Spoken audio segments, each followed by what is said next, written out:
हमारे देश के युवा की एक सबसे बड़ी विशेषता है, वो देश से सबसे ज्यादा प्यार अपने देश से करता है। वो अपने करियर के साथ भी समझौता कर लेता है, लेकिन देश प्रेम उसके लिए सबसे तोड़-फोड़ और ये तरह-तरह के उपद्रव किए जा रहे हैं। ये हमारे देश के छात्रों के नहीं उपद्रव, सरकार की तानाशाही इसी पेपर लीक को लेकर ही नहीं, बहुत सारे मुद्दे हैं। सरकार कभी भी बात करना नहीं पसंद खंड तकनीकी विश्वविद्यालय का पेपर लीक हुआ है। इतना होने के बाद back to back paper leak clear कर देती हूँ कि सरकार धर्मेंद्र प्रधान जी का इस्तीफा नहीं करवाएगी, क्योंकि ये झुकने वाली सरकार नहीं है। ये तानाशाह जी का इस्तीफा हो जाता है तो ये एक राजनैतिक जवाबदेही तय होगी, लेकिन सरकार ये राजनैतिक जवाबदेही नहीं तय होने देगी, क्योंकि सरकार को आदत नहीं है अपनी गलती कबूल करने जी। से भी जानना चाहती हूँ कि क्या सरकार सो रही थी तो क्या विपक्ष भी सो रहा था? जिस तरह से आप गए, घसीटे गए, अपनी भी मर्यादा, एक इतने बड़े विपक्ष के नेता, एक वरिष्ठ नेता है राहुल गांधी, कोई छोटे आज नई राजनीति में नहीं आए हैं। राहुल गांधी एक बड़ी पार्टी के नेता हैं, कांग्रेस से बीजेपी से भी बड़ी पार्टी है, आज की नहीं है। और इतनी बड़ी पार्टी के नेता हैं आप, वरिष्ठ नेता है विपक्ष के नेता। आपके साथ भास्कर तिवारी, नवोदित भास्कर के इस खास एडिशन में आप सबका स्वागत है। जिस तरीके से इस देश की राजनीति बन रही है और जिस तरीके से इस देश की राजनीति बदल रही है, जिक्र दोनों का होना चाहिए कि इस वक्त में देश के युवा सड़कों पर है, संघर्ष कर रहे हैं। आज देश के प्रधानमंत्री ने वीडियो जारी किया तो देश के युवाओं ने पूछा कि यह वीडियो उस वक्त आया क्यों। दूसरी तरफ आनंद फानन में केंद्रीय स्वास्थ्य मंत्री और एक और केंद्रीय मंत्री जितेंद्र सिंह जाकर के मेदांता अस्पताल में सोनम वांगचुक का जो है धरना या अनशन खत्म करवाते हैं। लेकिन इन सब के बीच में युवाओं का आंदोलन जंतर मंतर पर जारी, और आंदोलन उस वक्त पर जारी है, उस शर्त पर जारी है जब युवाओं के ऊपर बेतहाशा लाठीचार्ज हुई, बेतहाशा चोटें आई, पुलिस भी घायल हुई, युवा भी घायल हुए और तमाम तरह की स्थितियां और परिस्थितियां बनी। इन सब के बीच में इन विषयों को समझने के लिए हमारे साथ रीता तिवारी जी हमारे साथ मौजूद हैं। मैम, आपका बहुत बहुत स्वागत है। और मेरा पहला सवाल यही होगा कि जिस तरीके से पूरा आंदोलन राष्ट्रीय राजधानी दिल्ली में चल रहा है, मैं इसके अलावा भी और सवाल पूछूंगा, लेकिन सबसे पहले इसी सवाल पर आते हैं कि जो ये सब कुछ हुआ, पूरे दिन का घटनाक्रम और इसके पहले के भी घटनाक्रम पर आप इसको किस चश्मे से देखते? नमस्कार दर्शकों, मैं कविता तिवारी, राष्ट्रीय अधिकार मोर्चा राष्ट्रीय कोर कमेटी सदस्य हूँ। और जिस तरह से देश की राजधानी में जंतर मंतर पर धरना प्रदर्शन छात्रों ने शुरू किया और ये एक राजनैतिक रूप लेता गया, और राजनैतिक रूप से भी हटकर अब ये उपद्रवी रूप ले चुका है। इसमें तरह तरह के लोग शामिल हो गए हैं। जिस तरह से, इसको मैं इसलिए ऐसा कह रही हूँ क्योंकि जिस तरह से नारेबाजी हो रही है, वो नारेबाजी छात्रों के हित में या छात्रों की नारेबाजी है ही नहीं। तरह तरह के बयान आ रहे हैं, तरह तरह के लोग नारे लगा रहे हैं, तरह तरह के लोग शामिल हैं, और जिस तरह से तोड़-फोड़ कर रहे हैं, वो हमारे देश के युवा और छात्र हो ही नहीं सकते इस तरह से, अगर वो सही में छात्र हैं। क्योंकि हमारे देश के युवा की एक सबसे बड़ी विशेषता है, वो देश से सबसे ज्यादा प्यार अपने देश से करता है। वो अपने करियर के साथ भी समझौता कर लेता है, लेकिन देश प्रेम उसके लिए सबसे बड़ा होता है। और जिस तरह से तोड़-फोड़ और ये तरह-तरह के उपद्रव किए जा रहे हैं, ये हमारे देश के छात्रों के नहीं उपद्रवी हैं। और राष्ट्रीय अधिकार मोर्चा छात्रों के साथ है, लेकिन उपद्रवियों के साथ कतई नहीं। छात्रों के हित की बात हम करते हैं। छात्रों के लिए हमारे राष्ट्रीय अधिकार मोर्चा की तरफ से उत्तर प्रदेश समेत लगभग देश में जितनी जगह हमारी टीम का गठन हमारी पार्टी का हुआ है, हमने सभी जिलों में ज्ञापन दिया है छात्रों के पेपर लीक को लेकर। और मैं यही इतना कहूंगी कि जिस तरह से अभी भी भीड़ पर काबू पाना मुश्किल है सरकार के लिए, तो ये जरूर एक उपद्रवी रूप रख लिया है, और इसमें कई तरह की राजनीति भी हो गई।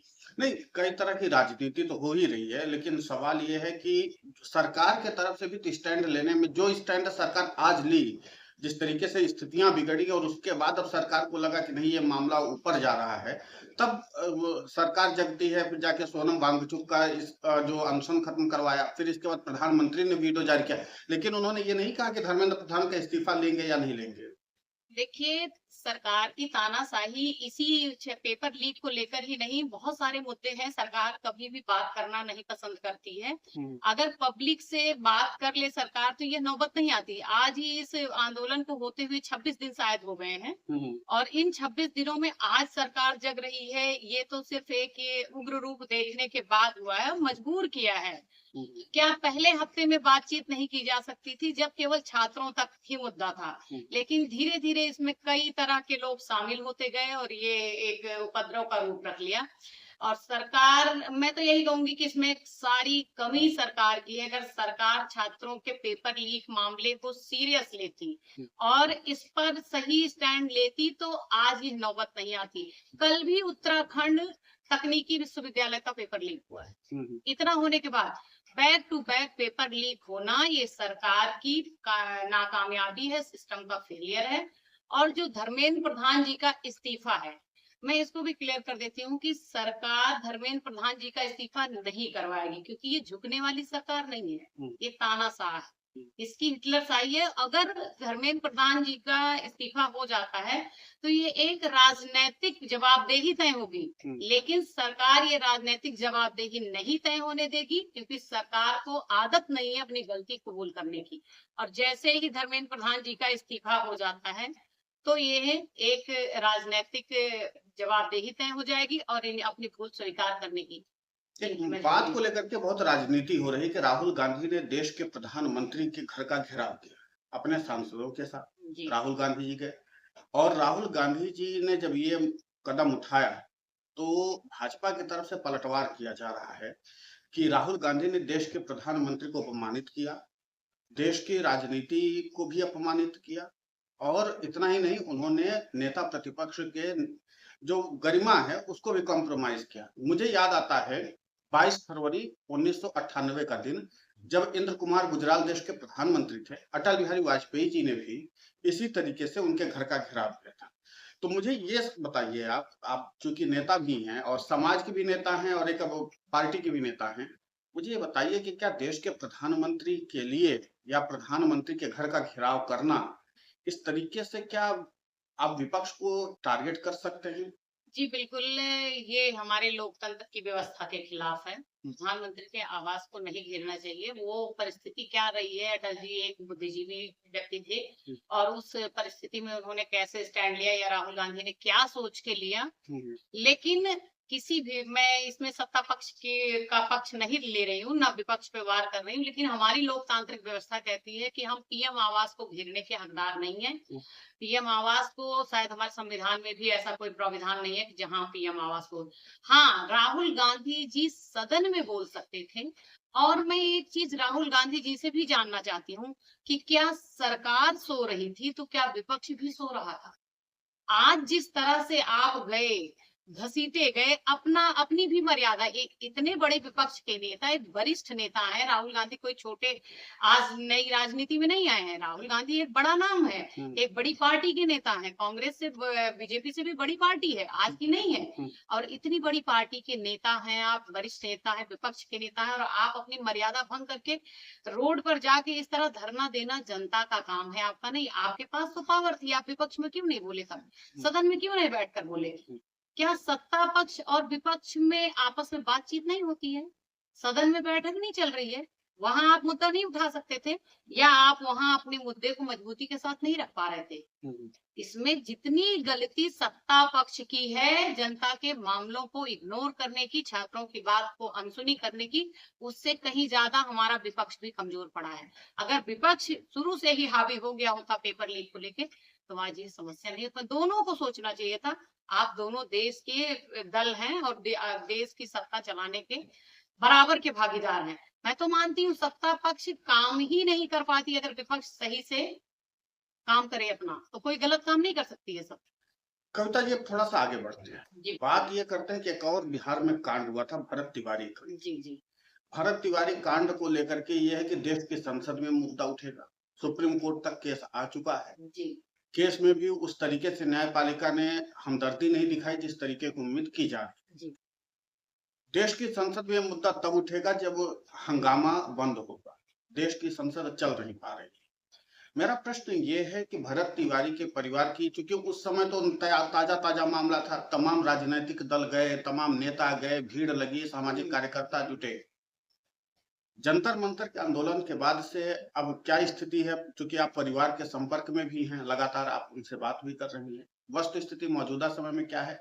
और संसद में इस मुद्दे को उठाए जाने से क्या बिहार सरकार कुछ बदलेगी? क्योंकि अभी तक सरकार का रवैया ये साफ हो चुका है कि ना पीएम रिपोर्ट सामने आई, वो जो पोस्टमार्टम हुई, फिर उसके बाद जो जांच रिपोर्ट बैठाई गई, उसकी रिपोर्ट सामने नहीं आई कि जो जांच की रिपोर्ट होनी चाहिए थी, वो भी सामने नहीं आ रही है। कोई जानकारी सार्वजनिक मंच पर सरकार की तरफ से है नहीं, जिसको आप कैसे देखते देखिए, भरत भूषण तिवारी का जो एनकाउंटर कहा जा रहा है, एनकाउंटर तो है नहीं, वो हत्या की गई है, क्योंकि लाइव वीडियो में पूरा, और उसमें इतनी बड़ी जांच की प्रक्रिया नहीं होनी चाहिए जितना बिहार सरकार ने लगा रखा है। और बिहार प्रशासन का अड़ियल रवैया देखने को मिला है अभी तक, हैं? जहां बिहार पुलिस हर छोटी छोटी घटनाओं की रिपोर्ट को अपने वेबसाइट पे अपडेट करती रहती है। इतना बड़ा मुद्दा हुआ है और इतना लोगों ने आक्रोश जताया है, जनता को भी बुरा लगा है, परिवार लगातार न्याय की गुहार लगाए हुए जंतर मंतर तक परिवार पहुंचा है। लेकिन अभी तक पुलिस ने कोई भी चीज सार्वजनिक नहीं की है। और सदन में, संसद में उठता है मुद्दा तो अच्छी बात है, परिवार को न्याय मिलना चाहिए, लेकिन मुझे नहीं लग रहा है कि इस पर सदन में पहली चीज तो ये मुद्दा उठना ही नहीं है, क्योंकि ये एक जनरल कास्ट का मुद्दा है। कोई अगर यही एससी एसटी या अदर कास्ट का मुद्दा होता तो बड़ी आसानी से उठ सकता था, लेकिन जो जनरल कास्ट, ये मैं नहीं कह रही हूँ कास्टिज्म है, हमारे जनरल कास्ट के जो नेता हैं ना बैठे हुए सदन में, वो अपने कास्ट के लिए कभी बोलते नहीं है। यही अगर दलित कास्ट का होता तो पता नहीं कितने नेता वहां आ गए होते उनकी कास्ट, क्योंकि अन्य कास्ट के नेता जो हैं वो अपने समाज के लिए बोलते हैं, हमारे कास्ट के नेता नहीं बोलते। तो मुझे तो ट्रस्ट ही नहीं हो रहा कि सदन में जाएगा भी मुद्दा। ये केवल एक जनता को समझाने बरगलाने के लिए चाहे जो हो। और रही बात, उस परिवार को न्याय मिलना चाहिए। मैं और हमारी पार्टी राष्ट्रीय अधिकार मोर्चा भी इस लड़ाई, इस मुहिम का हिस्सा है। हम लोग भी परिवार के संपर्क में हैं और परिवार को न्याय दिलाने की कोशिश में हैं। हम लोगों ने न्याय के लिए ज्ञापन भी दिलवाए हैं, और अभी माननीय महामहिम राष्ट्रपति जी से भी मिलने की बात चल रही है हमारी। तो मुद्दा ये है कि वो उसमें न्याय की तो मुझे उम्मीद बहुत कम दिख रही है, क्योंकि वहां भी यही सरकार है जो केंद्र में है, वही वहां सम्राट चौधरी की सरकार से न्याय मिलना मुझे नहीं लग रहा है किसी भी हाल में।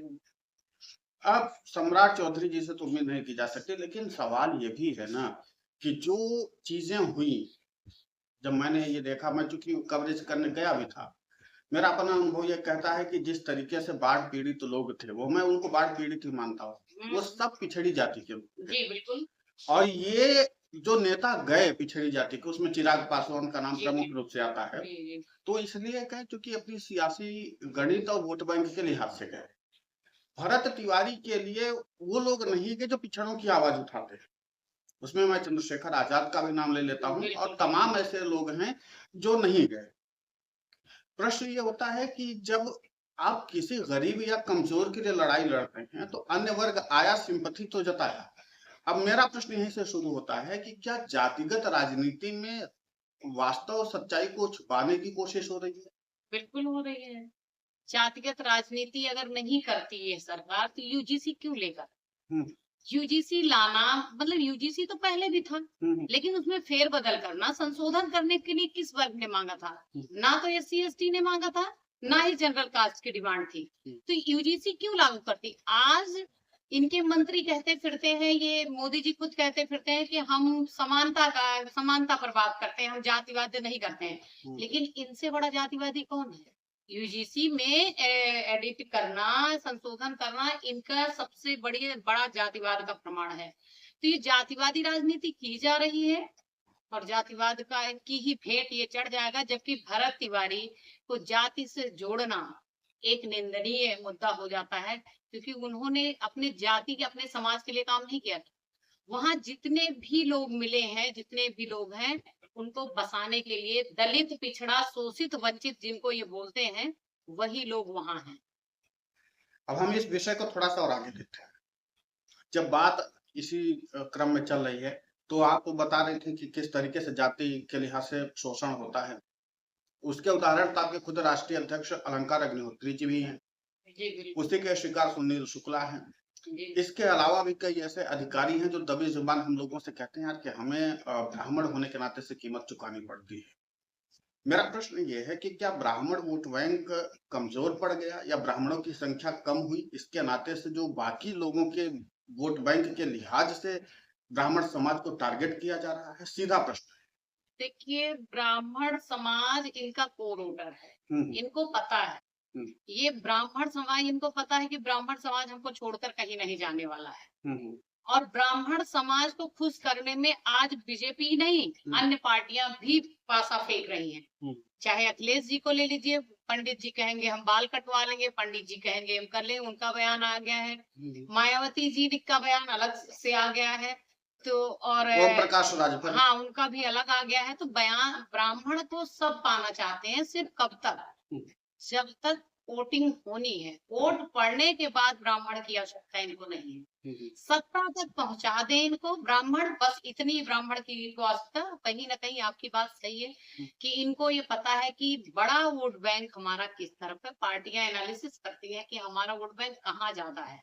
तो इनकी अभी तक इनका एक 85-15 का रेशियो चल रहा था। 85 वाले को खुश करने के लिए ये 15 वालों को, और 15 वाले इनके कोर वोटर में आते हैं। तो यही कारण है, कहीं ना कहीं ब्राह्मण समाज का वोट बैंक कम हुआ है। उस वजह से अभी जनगणना में क्लियर भी हो गया, ये 3% बताते थे, लेकिन इनकी गलतफहमी दूर हो गई कि 3% सवर्ण समाज है ही नहीं है। और सही जनगणना या हर प्रदेशों में अलग अलग जनरल कास्ट के अलग अलग रेशियो बनाए पैरामीटर बनाए गए हैं कि कहीं का ओबीसी, जो आज हमारे उत्तर प्रदेश में ओबीसी है, कहीं वो जनरल में गिना जाता है।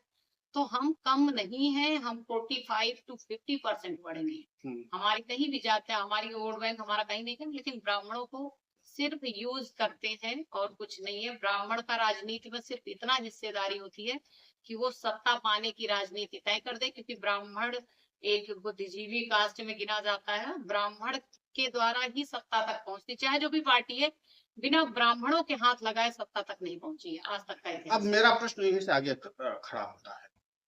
प्रश्न ये है कि जब ब्राह्मणों को लेकर के ये पिछड़ी जाति के नेता बोल रहे थे कि ब्राह्मणों ने हमारा विकास नहीं किया, है ना, सीधा आरोप लगाते रहे, ब्राह्मणों ने हमारा शोषण किया, 5000 साल तक पानी नहीं पीने दिया, ये सारे सवाल आते हैं। बिहार की सत्ता में लगभग 4 दशक होने वाले हैं। उसके पहले मंडल जी लोग थे, फिर Lalu Prasad and family I, फिर उसके बाद नीतीश कुमार जी 2 दशक से हैं। लगभग 3-4 दशक होने को है। गैर ब्राह्मण मुख्यमंत्री है बिहार में। उत्तर प्रदेश में 3-4 बार मुलायम सिंह यादव जी रहे, उसके पहले कल्याण सिंह जी रहे, उसके बाद मायावती जी रही, फिर उसके बाद अखिलेश यादव जी हुए, फिर उसके बाद अब महंत योगी आदित्यनाथ जी आए। इसके अलावा मध्य प्रदेश में भी बात कर लेते हैं तो लंबे समय तक 20-22 साल तक शिवराज सिंह चौहान रहे, उसके पहले उमा भारती जी रही, है ना। तो ये है कि हर जगह पर एसटी एसटी ओबीसी, देश के प्रधानमंत्री जो हैं वो ओबीसी समाज से आते हैं। देश के जो पहले राष्ट्रपति रहे हैं कोविंद जी, वो दलित समाज से आते हैं, अब आदिवासी समाज से आते हैं। सीजेआई जो रहे दलित समाज से आ रहे, है ना। तमाम बड़े पदों पर गैर गैर ब्राह्मण समाज के लोग हैं। तो फिर ये भारत विकसित हो क्यों नहीं पा रहा है, मेरा सवाल ये। देखिए, ब्राह्मण कभी सत्ता का लालची नहीं था। चाणक्य से लेकर आज तक का उदाहरण जिस तरह से आपने दिया, तो मैं बता दूं कि चाणक्य चाहते तो खुद राजा बन सकते थे, उनको क्या जरूरत थी दूसरे जाति को बनाने की। लेकिन ब्राह्मण कभी सत्ता का लालच नहीं किया। अब लेकिन ब्राह्मणों में ये चीज जगी है कि हम दूसरों के लिए काम क्यों करेंगे। इसका सबसे बड़ा उदाहरण राष्ट्रीय अधिकार मोर्चा के संस्थापक हमारे अलंकार अग्निहोत्री जी हैं कि हम अब अपनी सरकार बनाएंगे। तो ब्राह्मण के लिए जो आपने ये कहा कि अब क्यों विकास नहीं हो रहा है, तो इन लोगों की ये गलत फहमी है। जिसके लिए ये आवाज उठाते हैं हमारे बाबा भीमराव अंबेडकर साहब, उनको भी उठाने में ब्राह्मण का ही योगदान है। और कहीं भी आज तक किसी ने किसी पे शासन नहीं किया, ये इतिहास गवाह है। सबल ने हमेशा निर्बल पर शासन किया। तालाब की मछलियों को देख लो, अगर जो बड़ी मछली है वो छोटी मछलियों को खा जाती है। जहाँ एससी एसटी की संख्या ज्यादा है और सबल है, वहां ब्राह्मण नहीं रहने पा रहे। जहाँ ब्राह्मण सबल है, वहां एससी एसटी नहीं रहने पा रहे। तो ऐसा कुछ व्यवस्था में नहीं था। ये जो एक प्रोपेगेंडा चलाया जाता है कि 5,000 साल आप सोचिए बिना पानी के कोई जी सकता है, 5 घंटे शायद जीना इस गर्मी में मुश्किल हो जाए। तो वो चीजें अलग है। सबल ने हमेशा निर्बल शासन किया। ये जंगल में देख लीजिए या अपने समाज में देख लीजिए, आज अपने राजनीति में भी देख लीजिए। कि जो जिसकी पकड़ अच्छी है वो अपना चमक रहा है और जिसकी नहीं पकड़ अच्छी है वो। तो ये सब सिर्फ कहने वाली बात है। ब्राह्मणों का क्या था, ब्राह्मण मार्गदर्शक है, समाज का मार्गदर्शक रहा है और समाज की रीतियां बनाना ब्राह्मणों का काम रहा है। इसलिए जो आगे चलता है उसी को लोग दोषी मानते हैं बस, और नेतृत्व करता रहा है। अब मैं थोड़ा सा और आगे बढ़ता हूँ। इन दिनों राम मंदिर का मामला बहुत चर्चा में। जी। राम मंदिर का मुद्दा आगे चल करके जिस तरीके से स्थिति बन रही है, क्या विधानसभा चुनाव में और क्या राष्ट्रीय अधिकार मोर्चा के भी नजर में है, इसको जनता को इसकी सच्चाई बताई जाएगी? देखिए, राम मंदिर मुद्दा राम को लेकर आए थे, राम इनको क्योंकि लेकर आपके पार्टी का भी हाँ, RAM हमने राम। पार्टी ही राम के नाम पे ही बनाई है। राम इसलिए शॉर्ट में राम ही कहा जाता है उसको, और हम लोग अलंकार जी को भी राम ही कहते हैं। तो राष्ट्रीय अधिकार मोर्चा की नजर बिल्कुल राम मंदिर चढ़ावा चोरी प्रकरण पे है। और रही बात, ये लाखों लोगों की, करोड़ों की आस्थाओं को ठेस पहुंचाई गई है। देश विदेश के लोग, देश विदेश के पूरे विश्व के लोग आए हैं राम मंदिर में, और जो भी दान आया है पूरे विश्व से आया है। ऐसा नहीं है कि केवल भारत के लोगों ने ये दान किया है। तो करोड़ों लोगों की आस्थाओं को ठेस पहुंचाई है। राम को लेकर आए थे, राम इनको लेकर जाएंगे, हम तो यही कहेंगे। अब इससे ज्यादा सनातन का अपमान करना, सनातन के नाम पे ये पार्टी आई है। बीजेपी सत्ता में कभी नहीं आ सकती थी, लेकिन इन्होंने सनातन को सीढ़ी बनाया, और सनातन को सीढ़ी बनाकर ये सनातन के सिंहासन तक पहुंचे हैं। और आज सनातन का अपमान करना इनका सबसे बड़ा काम। चाहे आप इनके राष्ट्रीय अध्यक्ष जी की रैली देख लीजिए, रोड शो देख लीजिए, सुधांशु त्रिवेदी जी ने बताया कि वो हनुमान जी नहीं थे, वो अंगद जी थे। कुछ भी थे। वानर रूप किसका बनाया गया? क्या अंगद जी नॉर्मल थे? आपको पता, सुधांशु त्रिवेदी जी को पता होना चाहिए कि क्या वो नॉर्मल बानर थे? जो रावण जिनका पैर नहीं उठा पाया, बाली जैसे महाबली के पुत्र थे, वो नॉर्मल थे? हनुमान जी का दूसरा ही रूप समझ लीजिए उनको भी। कि जब अंगद रावण की सभा, इसके पहले प्रधानमंत्री जी पतंग उड़ाए, वही पहुंच रही थी मैं। प्रधानमंत्री जी पतंग बना के हनुमान जी को उड़ा रहे हैं, आप सनातन का कितना अपमान करोगे? आज इनके द्वारा इतने लोग प्रोजेक्टेड हैं जो सनातन को गाली देते हैं। हम तो कहते हैं कि बीजेपी ने ही सीजेपी को पैदा किया है, सीजेपी कहीं से आई नहीं थी। क्यों क्यों कहूंगी मैं? क्योंकि मुझे, जैसा मैं अपना पर्सनल विचार बताती हूँ, अपनी विचारधारा बताती हूँ, कि एक बार आप 8 मार्च की घटना आपको याद होगी। सवर्ण समाज जो आज तक कभी आंदोलन नहीं करता, आपको पता है, सवर्ण समाज कभी रोड पे नहीं उतरा अपने हक के लिए, लेकिन पहली बार यूजीसी के विरोध में धरना प्रदर्शन करने के लिए सवर्ण समाज ने परमिशन मांगी और परमिशन नहीं मिली। वहीं विदेश में बैठा हुआ एक लड़का जो रातों रात एक ऑनलाइन पार्टी बनाता है, सोशल मीडिया के जरिए, इंस्टाग्राम पे मिलियन में फॉलोअर हो जाते हैं, और वो जब उतरता है दिल्ली हवाई अड्डे पर आता है तो उसको वीआईपी व्यवस्था, वीआईपी सुरक्षा दे करके उसको जंतर मंतर तक लाया जाता है और उसको धरना देने की परमिशन दी जाती है। हम ये पूछना चाहते हैं कि इस देश में टैक्स सवर्ण समाज ज्यादा देता है या आदित्य राज दीप के, जिनको आप इतनी प्रोटेक्शन के साथ ले आए थे, वो देते हैं? क्या हम लोगों को हक नहीं है अपनी आवाज कहने की, अपने लिए मुद्दा उठाने की, अपनी हक की बात करने की? तो ये सारी चीजें तो इन्होंने ही उसको प्रोजेक्टेड किया था, लेकिन अब शायद इनके हाथ से भी डील आगे निकल चुकी है। जिस तरीके की स्थितियां बन रही हैं, इस पेपर लीक वाले कांड को इसलिए तो कहीं प्राथमिकता नहीं दी जा रही है कि राम मंदिर का मुद्दा छुप जाए पीछे में। मैं तो इस बात को डिबेट में भी बोल चुकी हूँ कि एक के बाद एक इतने बड़े हादसे हो रहे हैं। एक, मुझे तो ऐसा लग रहा है, एक मुद्दे को ठंडे बस्ते में डालने के लिए दूसरे को, मतलब हर चीज को एक छुपाने की कोशिश की जा रही है। आप देखिए, बैक टू बैक घटनाएं हुई हैं। भरत भूषण तिवारी हत्याकांड होता है, चले आते हैं हम बंटी यादव पे। बंटी यादव की घटना आपको पता है, वो लड़का भी एक समाज सेवी लड़का था और उसने भी एक रैकेट के खिलाफ बोला, दूसरे दिन मामला उसका भी गड़बड़ हो गया। तो भरत भूषण तिवारी हत्याकांड को जो है एक वो देने के लिए, उसको साइड में करने के लिए, कहीं ऐसा तो नहीं है बंटी यादव को बलि चढ़ा दिया गया? तो कहीं ना कहीं एक मुद्दे को हटाने के लिए, एक मुद्दा मुझे भी, जो आप कह रहे हैं, लगता है कि राम मंदिर को पीछे करने के लिए पेपर लीक का प्रकरण आया, और पेपर लीक को हटाने के लिए सीजेपी और ये आंदोलन कर दिया गया। कुछ भी हो सकता है, राजनीति है। अब राजनीति की जब बात चले तो क्या इस देश की राजनीति वाकई इस कदर से हावी हो चुकी है कि न्यायपालिका पर कंट्रोल कर रही है? क्योंकि जिस तरीके से मुद्दे उठ रहे हैं और जो राजनीति को नुकसान पहुंचा सकते हैं, जाहिर सी बात है कि प्रशासन बैकफुट पर था भरत भूषण तिवारी कांड में, प्रशासन बैकफुट पर है राम मंदिर वाले केस में, लेकिन इस पूरे मामले पर सुप्रीम कोर्ट का जो रवैया है वो देखने को मिलता है कि उदासीनता भरा रहा है। सीधा प्रश्न है मेरा। नहीं, वो सुप्रीम कोर्ट, माननीय सुप्रीम कोर्ट को संज्ञान लेना चाहिए। और रही बात, मैं अपनी न्यायपालिका पे भरोसा करती हूँ। न्यायपालिका हमारी देर आती है लेकिन दुरुस्त आती है। अभी आपने मुंबई हाई कोर्ट में एक जज का बयान सुना होगा कि किसी ने पार्टी के खिलाफ या इनके नेताओं के खिलाफ जयकारा वो नारेबाजी मुर्दाबाद का कर नारा दी। लगा। हाँ, नारेबाजी कर दी थी, तो उसके खिलाफ केस हुआ था। तो माननीय जज साहब ने ये बोला था हमारे कि सरकार क्या जनता को गुलाम बनाना चाह रही है। तो कहीं ना कहीं अभी न्यायपालिका हमारी काम करेगी और हमें पूरा भरोसा है कि सही है। कविता तिवारी जो है, जी। जिस तरीके से राष्ट्रीय अधिकार मोर्चा की कोर कमेटी के सदस्य भी हैं, अध्यक्ष भी हैं, सब कुछ है, एक तरह से आप करता धरता ही है। क्या सवर्ण समाज की महिलाओं को एक बार फिर से राजनीति में सक्रिय करने की एक प्रतीक के रूप में जानी जा रही है?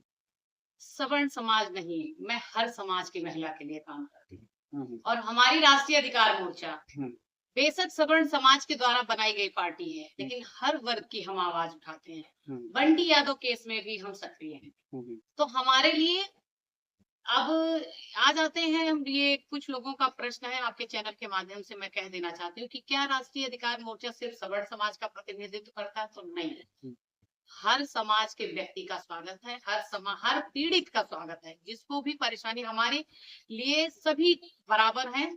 और जैसे बसपा ने पार्टी, बहुजन समाज ने एक पार्टी बनाई बसपा, तो क्या बसपा में सिर्फ बहुजन समाज के लोग हैं? या यादव समाज की एक पार्टी है सपा, तो क्या उसमें सिर्फ यादव समाज के लोग हैं? तो वैसे ही राष्ट्रीय अधिकार मोर्चा भी है, बेशक एक ब्राह्मण के द्वारा स्थापित, बीजेपी भी ब्राह्मण के द्वारा स्थापित की गई पार्टी है, तो क्या सिर्फ आज ब्राह्मण समाज ओबीसी समाज के सब लोग हैं। सभी हैं, हर समाज के लोग। तो वैसे ही राष्ट्रीय अधिकार मोर्चा भी है। हाँ, सवर्ण समाज की कहीं नहीं सुनी जाती थी, यहाँ सुनवाई सवर्ण समाज की भी होगी। हमारे लिए हर समाज के व्यक्ति का स्वागत है हमारी पार्टी में, और हम हर समाज के लिए काम करेंगे। 2027 का जो विधानसभा चुनाव है, इसमें ये तय माना जा रहा है कि राष्ट्रीय अधिकार मोर्चा चुनावी बिगुल बजाए। बजा दिया हम लोगों ने। और 403 सीटों पर चुनाव लड़ने जा रहे हैं। 403 पर मुख्य मुद्दा बता दीजिए कि आप किस मुद्दे पर जाएंगे? मुख्य मुद्दा तो अभी हमारी पार्टी का यूजीसी है, उसके बाद शिक्षा, चिकित्सा, महिला स्वावलंबन और बेरोजगारी। ये सारे मुद्दे जो भी जनता के अहम मुद्दे हैं, उन सभी मुद्दों को लेकर हम चुनावी मैदान में आ रहे हैं।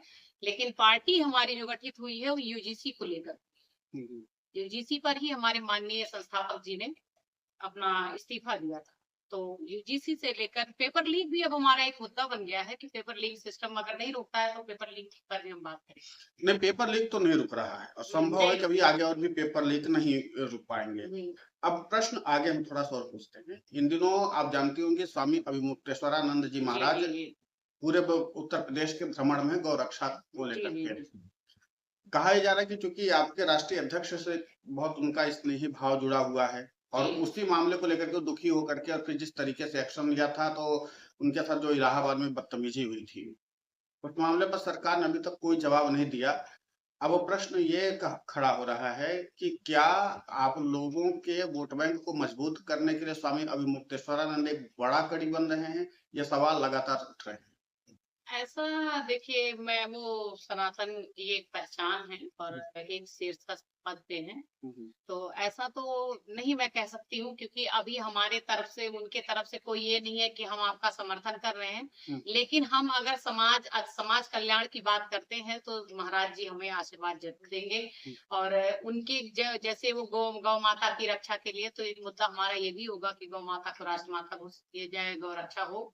तो नहीं, राष्ट्र माता की बात कोई आप पहली बार थोड़ी कर रही है, भाजपा भी करती आई है। भाजपा तो लंबे समय प्रधानमंत्री जी ने तो बहुत बार बात करना, घोषित करने में फर्क होता है। हम इसीलिए आपसे अभी भी कह रहे हैं कि हम बहुत सारी घोषणाएं करके नहीं आएंगे, लेकिन कोई पीड़ित ना हो। जिस तरह से आज आम जनता पिस रही है, पिसे ना।